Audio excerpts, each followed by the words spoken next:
ৰাজনীতিৰ ৰথচক্ৰত কোন কেতিয়া ওপৰলৈ উঠে কেতিয়া নামিবলগীয়া হয় তাৰ কোনো নিশ্চয়তা নাথাকে।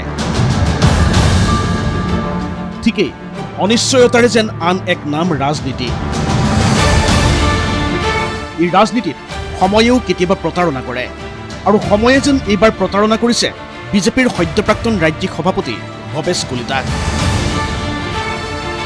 ভৱেশ কলিতাৰ সময় বেয়া হৈছে 2025 বৰ্ষৰ আৰম্ভণিৰ পৰাই। বিগত বৰ্ষত হোৱা মন্ত্ৰীসভাৰ সম্প্ৰসাৰণত মন্ত্ৰিত্ব লাভ নকৰা ভৱেশ কলিতাই ভাবিছিল 26ৰ নিৰ্বাচন পৰ্যন্ত অক্ষুণ্ণ থাকিব সভাপতিৰ পদবী।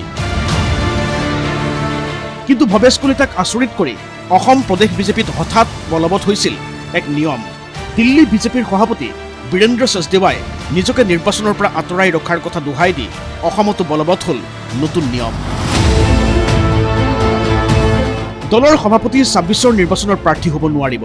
ভৱেশ কলিতাৰ বাবে এই খবৰটো যিমান অপ্ৰত্যাশিত আছিল তাতকৈ বেছি অপ্ৰত্যাশিত আছিল নিজৰ ৰাজনৈতিক শত্ৰুতা থকা দিলীপ শইকীয়া সভাপতি হোৱাৰ খবৰ।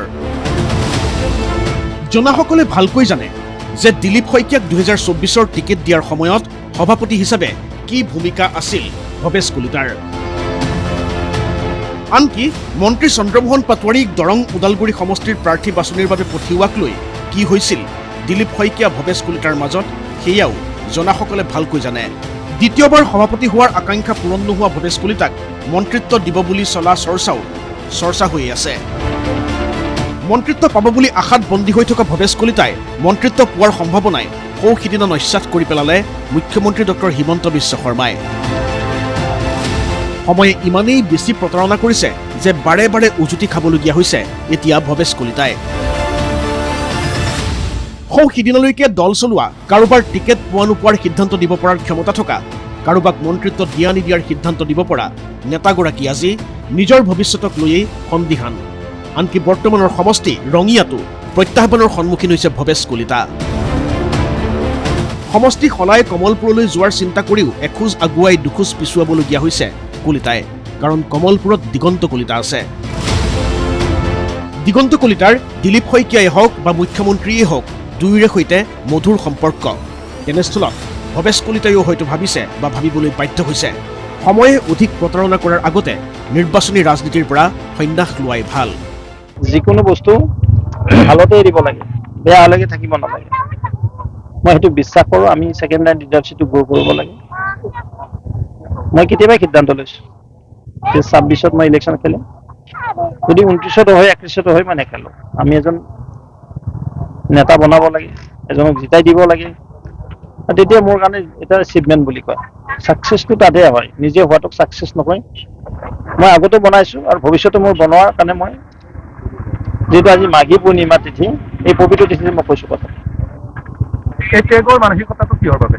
নাই, ভাৰতীয় জনতা পাৰ্টি টেগটো আমাৰ গেৰুৱা না, আমি গেৰুৱা বাহিনী বুলি কওঁ। বহুতে বুজি নাপায় গেৰুৱা শব্দৰ অৰ্থ কি। টেগ সমাজৰ কাৰণে টেগ, দেশৰ কাৰণে টেগ কৰিব লাগে। সেইকাৰণে 26ত ইলেকশ্যন খেলি 29ত যদি হয় ওৱান ইলেকশ্যন ওৱান নেশ্যন, তেতিয়া মই ইলেকশ্যন নেখেলোঁ। ৰাজনীতি সঁচাকৈয়ে অনিশ্চয়তাৰ খেল। ৰাজনীতিৰ ৰথচক্ৰই কাক কেতিয়া ওপৰলৈ উঠাই কাক কেতিয়া নমায় তাৰ নাথাকে নিশ্চয়তা। কাৰোবাক টিকট দিব পৰা নেতা এজনে আজি ভৱিষ্যতৰ অনিশ্চয়তাত পৰি কৈ দিবলগীয়া হৈছে সন্ন্যাসৰ কথা। কলিতাই কোৱা অনুসৰি 26ৰ নিৰ্বাচনেই শেষ নিৰ্বাচন হ'ব ভৱেশ কলিতাৰ। সাধাৰণতে বিজেপিৰ সদ্যপ্ৰাক্তন সভাপতিগৰাকীক কেবিনেট মন্ত্ৰীৰ দায়িত্ব দিয়াৰ নিয়ম চলি আহিছে, কিন্তু ভৱেশ কলিতাক এই পৰ্যন্ত মন্ত্ৰিত্ব নিদিয়াৰ আঁৰত কি তাক লৈ এতিয়া ব্যাপক চৰ্চা।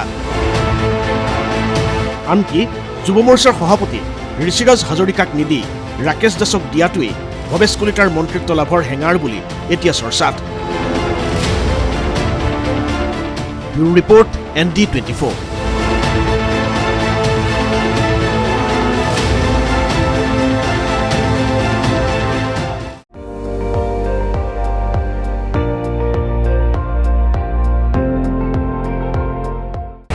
আপুনি চাই আছে ND24, সৰ্বশ্ৰেষ্ঠ নহয় সৰ্বোত্তমৰ দৌৰ।